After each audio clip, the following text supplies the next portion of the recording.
เพื่อ FC ไปย้อนดูคลิปได้เลยว่าเป็นจังไดย้อนดูคลิปตั้งแต่สร้างบ้านแรกๆเอาที่นุ่มโอมาเราถอดเสื้อเด้ตัวนั้นก็อีกส่วนหนึ่งพี่น้องเนาะแล้วแต่ FC หรือว่าเบาอลินะทายดราม่าทั้งท่านทั้งสิตัวนั้นนะเนาะเข้าใจตัวนั้นนะยังพอเข้าใจอยู่แล้วต่อมากัน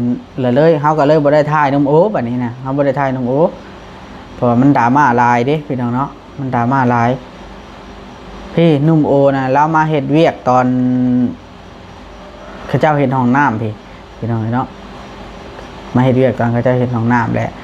ก็เลยผู้รักผู้ใหญ่เพิ่นก็เลยเห็นว่าเราน่ะได้ย้อนแน่เป็นคนดีแน่ผู้ใหญ่ก็เลยแพงแบบนี้นะแล้วก็หลายคนได้แพงนุ่มโอนี่พี่น้องก็ยอมรับว่าเราอัน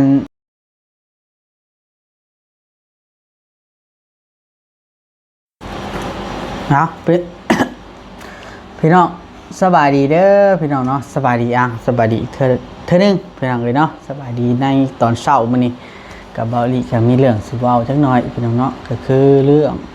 1ก็คือเรื่องแม่ทับแก้ว2ก็คือเรื่องเบาบอสอ้ายเบาลีเองเนาะอันนี้ก็เบาลีขอออกมาปกป้องอ้ายแน่จักหน่อยพี่น้องเนาะหรือว่าทั้งอ้ายทั้งทีมงานแหละเป็นทั้งอ้ายทั้งทีมงานหรือว่าถ้าทีมงานเบาลีอันเจอคือเบาบอสนี่ก็เบาลีก็จะออกมาปกป้องคือกันตัวนี้ขอเว้าได้มันจะเป็นยังก็เป็นแล้วพี่น้องเลยเนาะเรื่องที่1พี่น้องที่อันอ้ายเพิ่นเว้านะพี่น้องอ้ายลาวเพิ่นเว้าว่าผู้ใหญ่น่ะสั่งห้ามบาบอสแม่นบอกพี่น้องถ่ายเฮือนนุ่มโอเนาะถึงนุ่มโอหรือว่านุ่มโอนั่นแหละเนาะอันนั้นก็เป็นส่วนของเพิ่นพี่น้องเนาะเพิ่นเว้าในคลิปเบาเวียงไซเบาลิเห็นเมื่อตอนแรงวันที่29เนาะที่เห็นว่าได้ยินเพิ่นว่าผู้รักผู้ใหญ่เพิ่นบ่อยากให้บาบอสนะครับไปถ่ายและสั่งห้ามบาบอสบ่ให้ไปถ่าย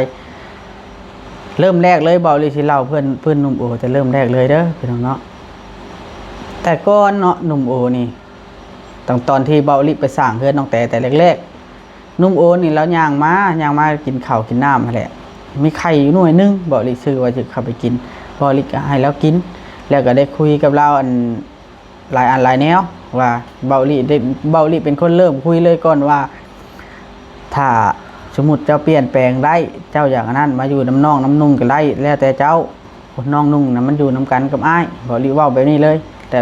หลังจากที่เบาลิว่าวันนั้นทัวลงยับเลยเบาลิว่า FC คอมเมนต์หลายว่าโอ้ยนุ่มโอติดยานุ่มโอเป็นคนจังสั้นนุ่มโอเป็นคนจังซี่ทัวลงเบาลิหลายเลยหลังจากที่เบาลิเว้าคำนั้นออกมาว่าให้น้องแต่กับอ้ายอยู่น้ำกันเนาะถ้าบ่เชื่อ FC ไปย้อนดูคลิปได้เลยว่าเป็นจังไดย้อนดูคลิปตั้งแต่สร้างบ้านแรกๆเอาที่นุ่มโอมาเราถอดเสื้อเด้ตัวนั้นก็อีกส่วนหนึ่งพี่น้องเนาะแล้วแต่ FC หรือว่าเบาอลินะทายดราม่าทั้งท่านทั้งสิตัวนั้นนะเนาะเข้าใจตัวนั้นนะยังพอเข้าใจอยู่แล้วต่อมากันเลยเฮาก็เลยบ่ได้ทายนุ่มโอแบบนี้นะเฮาบ่ได้ทายนุ่มโอเพราะว่ามันดราม่าหลายเด้พี่น้องเนาะมันดราม่าหลายพี่นุ่มโอนะเรามาเฮ็ดเวียกตอนเขาเจ้าเห็นห้องน้ำพี่น้องเนาะมาเฮ็ดเวียกตอนเขาเจ้าเห็นห้องน้ำแหละก็เลยผู้รักผู้ใหญ่เพิ่นก็เลยเห็นว่าเราน่ะได้ย้อนแน่เป็นคนดีแน่ผู้ใหญ่ก็เลยแพงแบบนี้นะแล้วก็หลายคนได้แพงนุ่มโอนี่พี่น้องก็ยอมรับว่าเราอันฮู้จักสัมมาคารวะเป็นคนดีผู้นึงก็ว่าได้เนาะตัดมาแบบนี้พี่น้องเนาะว้าวตัดมาเลยเรื่องของการห้ามกันนี้การสำหรับเบาลิเกิดมานี่บ่เคยเห็นนะท่านจ๊ะเป็น YouTube มานี่5-6-7 ปีแล้วบ่เคยเห็นเลยตั้งแต่ทีมงานซุมไอเตียงซุมเฮาไปถ่ายนี่ก็บ่เคยเห็นเนาะบ่เคยมีนะวันนี้ซะเรื่องการห้ามกันถ่ายนี่1ก็คือผู้รักผู้ใหญ่เป็นคนห้ามเนาะแต่ว่าทางอ้ายยูทูบเบอร์เนี่ยเพิ่นเป็นคนเว้าว่าบ่าวบอสก็ถึงห้ามคือกันเบาลี่อยากตั้งคำถามแบบนี้ว่าเป็นยังผู้รักผู้ใหญ่จึงห้ามด้วยสาเหตุใดด้วยสาเหตุที่ว่าบ่าวบอสนี่มักดราม่าหรือว่าจังได นะพี่น้องบ่บดมักดราม่าบ่หรือว่าจังได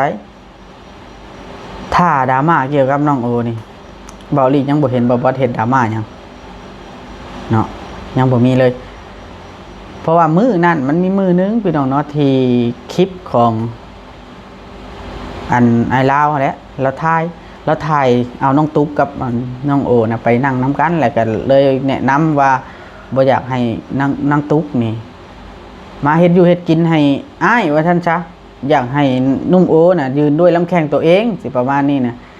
ความหมายก็คือแปลว่าอยากให้นุ่มโอน่ะยืนด้วยลำแข้งตัวเองแล้วบ่อยากให้นั่งตุ๊กนี่มาวนมาไหว้เนาะความหมายแบบนั้นก็หลังจากคลิปตัวนั้นแหละมันก็มีทั้งผู้เห็นด้วยแล้วก็บ่เห็นด้วยเฮ็ดให้อันคนด่าแล้วนี่เนาะทางให้เราและบัดต่อมาเนาะหลังจากคลิปนั้นออกมาแล้วบ่าวบอสเราก็เลยไปถามว่าเป็นจังไดเพิ่นคือให้อยู่ไผอยู่มันจังซั่นนะนักตุกเราก็บ่จักได้ตอบแล้วเนาะเราบ่จักนำเพิ่นแล้วบ่าวบอสก็เลยว่าอันกับพังเพิ่นนั่นแหละเพิ่นว่าจังไดก็ว่าตามเพิ่นกันเฮาอยากได้ดีก็เชื่อเพิ่นนั่นแหละนี่บ่าวบอสสิว่าประมาณนี้แหละแต่ว่าบัดสุดท้ายแหละก็มาสร้างห้ามแบบนี้นะนั่นบ่ถูกเด้อเบาลิสร้างเฮือนสร้างชานนี่เว้าความซื่อเด้อตั้งแต่เริ่มต้นนะก็คือเบาลิบ่เคยออกมาว่าจังซี่จักเทื่อดอกว่าดินดอนตอนหญ้าที่อยู่ตรงเมืองแง้วตอนนี้แบบไผเป็นผู้ดึงมาคนที่1ก็คือจูลี่ผู้เพิ่นซื้อดินผู้เพิ่นเฮ็ดเฮือนจูลี่และแม่กงวลีนี่ผู้ซื้อดินอยู่โน้นสันแล้วเฮ็ดเฮือนอยู่โน้นสันสองท่านเลยที่เป็นผู้รักผู้ใหญ่ให้เบาลิในซุมื้อนี้ที่เฮ็ดเฮือนเฮ็ดชานน้องแต่นี่เนาะแล้วก็ซื้อในใบตาดินของน้องแต่ตอนนี้นะมีซื้อน้องแต่แล้วก็ซื้อผู้ใหญ่เพิ่นแน่ซื้อเบาลิเนี่ยมัน3ส่วนแล้วเฮาก็บ่ได้เคยเข้าไปยุ่งวุ่นวายอีกในส่วนตัวนั้นแล้วก็บ่ได้เคยเว้ามาอีกใครที่เข้ามาเป็นสะพานบุญให้น้องแต่ก็เป็นไปเนาะก็มาแล้วก็หักแพงกันว่านัวหัวม่วนกันคือเบาจิตเบาแสนเบาแอนเบาหยังเฮาก็ธรรมชาติกันไปตัวใดที่มันบ่นั่นก็บ่ให้ห้ามแล้วก็บ่ให้พาดพิงกันตัวใดที่มันบ่ถูกบ่ต้องตัวใดที่มันอันนั้นก็เว้าหลังไมค์กันไปหมู่ผู้ไอ้น้องนะก็จังซั่นซื่อๆแล้วก็เฮาบ่เคยห้ามอีกตอนที่เฮาเฮ็ดเฮือนเฮ็ดชานเฮ็ดเฮือนไผก็ตามเฮาบ่เคยห้ามไผแล้วก็ผู้รักผู้ใหญ่ทางเบาลี่นี่บ่เคยห้ามยูทูบเบอร์ท่านใดที่สิมาถ่ายหรือว่าจังใดถ่ายเจ้าอยากถ่ายแนวใดก็อย่าแต่ว่ามันเป็นขึ้นกับบุคคลของผู้เกี่ยวว่าสิเฮ็ดดราม่าหรือบ่ดราม่ามันขึ้นบุคคลถ้าเจ้าเฮ็ดดราม่ามันก็เสียเจ้าเองมันบ่เสียดอกอันผู้อื่นน่ะผู้ใดเฮ็ดดีก็เฮ็ดดีไปผู้ใดบ่เฮ็ดดีก็บ่เฮ็ดดีไปเนาะเพราะว่าเริ่มต้นเฮามีเฮาเบาบอสแล้วก็จูลี่แล้วก็แม่กงวาลีมีแต่ 3-4 คนนี่ดึงน้องแตกมาแต่งแต่อันโน้นสันน่ะเอาความซื่อโลดเนาะดึงมาฮอดดงแงวน้องโอจังมีบ่อนเว้าง่ายๆถ้าบ่อนตั้งรักปักฐานจังมีบ่อนให้คนไทยจังมีบ่อนให้คนซอยนี่อันนี้บ่ได้แม่นดอท่วงบุญคุณอันนี้ก็ทวนความจำ FC ว่าให้ว่าเพราะว่าบางท่าน FC ว่าจะให้อันบ่าวบอสกับบ่าวอลินี่2คนนี่บ่ให้ทายบ่เป็นหยังดอกพี่น้องเนาะคันว่าผู้ใหญ่ทางบ่าวอลิเองนี่เป็นคนสั่งคือว่าจุลิแม่กงวลีนี่ทั้งสองท่านนี่เป็นคนสั่งว่าอย่าไปทายเด้อผู้นี้บ่าวอลิสิยาเนาะถ้าผู้อื่นเนาะผู้อื่นนี่บ่อลิบ่พังบ่ได้แล้วพี่น้องเนาะแล้วก็ผู้ใหญ่ทางไอ้ลาวเนาะหรือว่าแม่ที่เฮ็ดเฮือนเดี๋ยวนี้แล้วเฮาบ่เข้าใจแล้วว่าเราคือจังได๋เนาะดินดอนตอนหญ้าในตอนนั้นนะพี่น้องเนาะตอนของเบาโออยู่ตอนนี้มีชื่อหลายคนที่ออกเงินหนึ่งในนั้นก็คือมีชื่อผู้หนึ่งผู้รักผู้ใหญ่ที่เพิ่นบ่ค่อยคักแน่ในการที่ห้ามยูทูบเบอร์เพราะว่าเบาบอสนี่เราก็เคยเป็นสะพานบุญให้เพิ่นเบาบอสนี่เราก็เคยเป็นสะพานบุญเคยไปสมทบชื่อนั้นชื่อนี้เฮ็ดหันเฮ็ดนี่เนาะ แล้วก็เพิ่นก็บ่อยากโอเคปานใดตัวนี้เรื่องนี้เว้าลี่ยังสิต้องเคลียร์แล้วก็ต้องเว้ากันให้มันชัดแจ้งเพราะว่าเฮาบ่ได้แม่นเด็กน้อยเด้เฮาบ่ได้แม่นอันนั้นมีหยังก็อันนี้ก็บ่ได้แม่นว่าเว้าลี่อยากออกสื่อได้พี่น้องเอ้ยเนาะในเมื่ออันเราเว้าออกสื่อก่อนเด้เราออกสื่อก่อนเนาะว่ามันเป็นจังซั่นผู้ใหญ่ห้ามจังซั่นจังซี่นะเว้าลี่ว่าก็แม่นอยู่ผู้ใหญ่ห้ามแต่ว่าเฮาที่ว่าเป็นยูทูบเบอร์แล้วก็หมู่คู่อ้ายน้องกันนี่นะพอปรึกษากันหลังไมค์ก่อนสิออกคลิปอีหยังที่มันสื่อถึงการความแตกแยกเนาะพี่น้องเนาะไผเป็นผู้ห้ามก็อย่ากันมันออกจากปากเฮาสมมุติว่าผู้ใหญ่ทางเบาลิเนาะผู้ใหญ่ทางเบาลิห้ามซะห้ามเบานั่นเบานี้เนาะถ้าเบาลิไปเป็นผู้เว้านี่ก็ถือว่าเบาลินี่แหละเป็นคนห้ามสมมุติว่านะนี่คือกันบ่แตกต่างกันดอกเอาคำผู้อื่นมาเว้าก็บ่แตกต่างจากนั้นนะเบาลีเสร็จหาแล้วไอ้ลาวานี่นะมื้อนี้ว่าเข้าไปเว้ากันคุยกันให้มันตบแตกตัวใดที่มันบ่คักบ่แน่ก็ให้เว้ากันตรงๆหลังไม้หันบ่อยากให้เว้าอันออกบ่อยากให้เว้าออกว่าผู้ใหญ่นี่ห้ามบ่บอทมีดราม่าซั่นจังซี่อย่าหยิบเอาคอมเมนต์ที่มันหลบใส่ผู้อื่นแล้วก็อย่าเอาคำผู้ใหญ่มาเว้าทุกคำในเมื่อเขาเป็นยูทูบเบอร์เด้แม่นอยู่เขาอยู่กับผู้รักผู้ใหญ่ก็ได้ไผก็มีคือกันเด้พี่น้องเนาะไผก็มีคือกันผู้รักผู้ใหญ่และอีกอย่างเด้ผู้รักผู้ใหญ่ทางเบาอลินี่บ่เคยห้ามแล้วก็บ่เคยให้บ่เคยหยังอีกเคยให้บ่เคยห้ามไผเนาะบ่เคยห้ามบ่เคยหยังไผเพราะว่าในเมื่อเกิดมาแล้วนี่เกิดมาร่วมกันแล้วนี่เห็นกันซุมื้อนี่นะพี่น้องต้องเว้ากันต้องได้เว้ากันต้องได้บอกกันตัวใดที่มันบ่โอเคก็เอิ้นมาบอกตัวนั้นบ่โอเคเด้อน้องเด้อ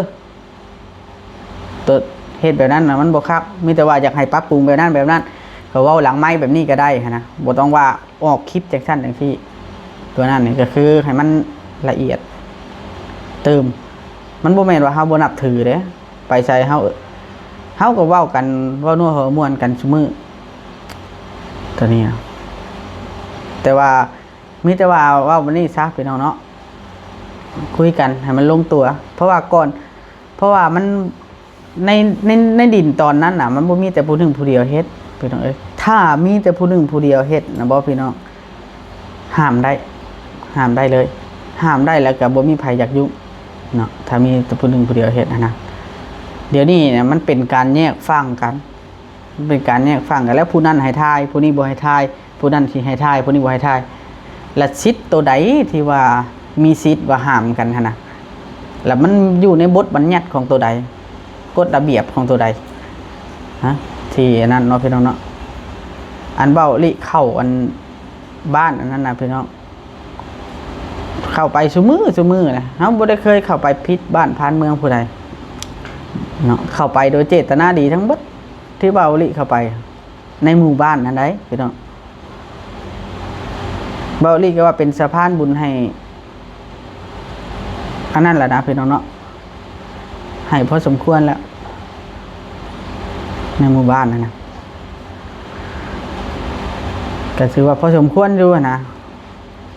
คนได้แม่นว่าเฮาสิเว้าพื้นอันนั้นนี่แต่ว่าเฮาก็เคยเป็นสะพานบุญมาก่อนว่าซั่นซะตลอดเฮาก็บ่ได้เคยว่าชั้นว่าสิว่าห้ามผู้นั้นผู้นี้ทางเบาลี่นี่เป็นสะพานบุญนี่มันก็ตลอดมาเลยแหละพี่น้องเนาะเฮ็ดเฮือนก็หลายหลังแล้วว่าซั่นซะถ้าเบาลี่เป็นคนกระลอกแก๊กๆอีหลีเนี่ยคือสิบ่มีผู้ใช้ดอกวะพี่น้องแต่ว่าเบาลี่นี่สิเป็นคนตรงแต่ว่าเฮาบ่เว้ากับไผก่อนเฮาสิบ่เว้ากับไผเนาะแล้วก็เฮาสิบ่เคยห้ามไผเฮาสิเว้านัวหัวม่วนผู้อัน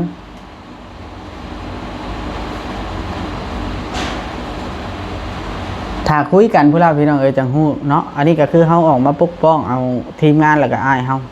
ตัวที่มันบ่สมควรบ่บอสเราก็เคยเป็นสะพานบุญตลอดนะมันท่าใจบุญแท้เนาะ ก็ต้องสามัคคีกันเฮ็ดอีกอย่างก็ตามตัวใดที่มันถูกหรือว่ามันผิดเอิ้นกันไปเว้าหลังไม้ให้มันแล้วเฮาเป็นผู้ใหญ่เบิดแล้วบ่แม่นเด็กน้อยต้องแบบนั้นเดี๋ยวนี้มันเป็นการแย่งกันเองแย่งที่ทำงานกันทั้งที่เฮาเป็นสายบุญคือกันมันบ่คักไปนะนะต้องเว้าตัวใดมันถูกตัวใดมันผิดก็คือต้องเว้ากันเชิงหน้าเพราะว่าอันเว้าง่ายๆซะต้องคุยกันด้วยเหตุด้วยผลนั่นแหละพี่น้องเนาะเจ้าอันท่ายน้ำค่อยท่ายน้ำเจ้าแล้วมันก็ต้องแบบนั้นอยู่แล้วคันบ่อยากให้ไผท่ายน้ำก็ต้องเอาไปอยู่นำพี่น้องเนาะมีอย่างเดียว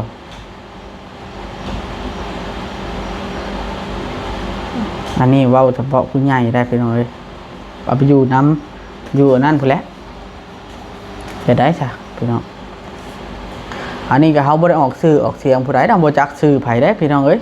เนาะเรืออดบ่ลิกันอดบ่ได้อดบ่ได้บ่อนว่าดูซื่อๆมาหามกัน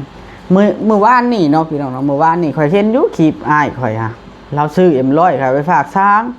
เนาะซื้อ M100 ไปฝากช้างคำมาเพิ่นว่าถูกห้ามบ่ให้ทายเอาเลยชื่อ M100 ฝากช้างก็ชื่อมันสิห้ามกันจะได้เว้าหยังแหละตัวใดสิเว้าผิดแหละตัวใดสิเว้าผิดก็เอิ้นกันไปบ่มันผิดรุนแรงปานนั้นบ่พอสิได้ห้ามกันนั่นน่ะเนาะพี่น้องคันสมมุติว่ามันผิดรุนแรงอะลีต้องเอิ้นกันไปอบรมเว้าบ่ว่าน้อยบ่ว่าใหญ่มันสามารถคุยกันได้ในตัวนี้หลังไมค์ได้เลยบ่มีไผดอกพี่น้องเอ้ยสิพอใจสิมากว่าสมมุติว่าเฮาเป็นคนเว้าว่าสมมุติว่าข่อยสิเว้ากับบ่จ้อยแบบนี้สมมุติว่าโอ้ยบ่จ้อยนี่ผู้ใหญ่บ่ให้ทายแล้วเราเป็นคนมักดราม่าจังซั่นจังซี่เว้าออกกล้องแบบนี้นะบ่มีไผพอใจได้พี่น้องบ่จ้อยก็สิบ่พอใจมันจังชั้นดอกเรื่องราวของมันคันเอิ้นกันมาเว้าหลังไมค์กันนั้นอันนั้นมันยังมีความเป็นมิตรสหายกันความหักความแพงกันเว้าหยังก็ต้องจงพี่จงน้องจงเพื่อนจงฝูงเอาพี่น้องเนาะฮะเว้าสำนั้นแหละพี่น้องเอ้ยเนาะเฮาบ่ได้เว้าอยากให้เสียหายหยังดอกเอาผู้อยู่หน้านะก่อนผู้อยู่หลังซะพี่น้องเนาะเฮ้ยพี่น้องเอ้ยเนาะเอาจบซะตัวนี้พี่น้องเนาะรอคุยกันก่อนต้องได้คุยกันเรื่องที่2มาบัดนี้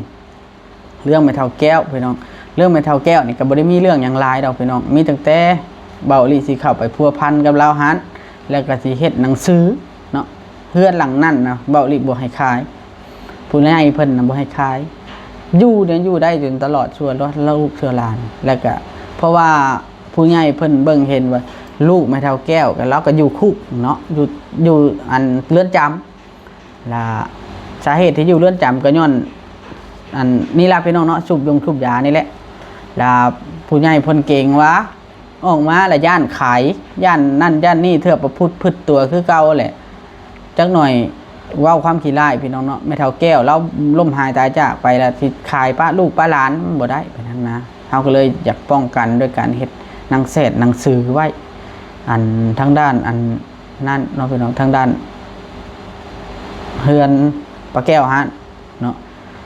เฮาต้องไปแจ้งแล้วเรื่องนี้แล้วก็สิไปถามแล้วว่าเห็นด้วยเห็นดีหรือบ่